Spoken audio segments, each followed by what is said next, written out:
Хемороидите не изчезват, каза ми медсестрата. Грешеше. Приятели, трябва да споделя тази история. Преди 12 години. Имах постоянни повтарящи се хемороиди.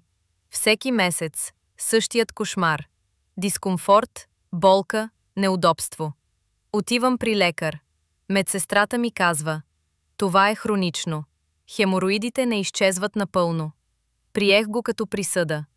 10 години по-късно. Нямам хемороиди. Как стана чудото? Преди 4 месеца реших да пробвам нещо радикално. Ево. Започнах интермитентен пост. Храня се само един път на ден. 3 дни в седмицата. Пълен пост. Само вода. 2. Направих пълно детоксиране. Прочистване от паразити. Детокс от гъбички. Чиста храна в дните, когато ям. Първата седмица беше трудна. Глад, слабост, главоболие.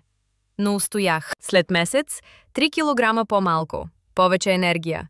Хемороидите по-редки. След 2 месеца 6 килограма по-малко. Хемороидите почти изчезнаха. Подобри ми се храносмилането. След 4 месеца 9 килограма по-малко. Ням хемороиди вече 10 години. Изчезнаха и други проблеми. Хронична умора, проблеми с кожата, газове и подуване, главоболие. Защо това работи? Постът позволява на тялото да почисти токсините, намали възпалението, възстанови храносмилането, подобри кръвообращението, активира автофагията, самопочистване. Моята теория.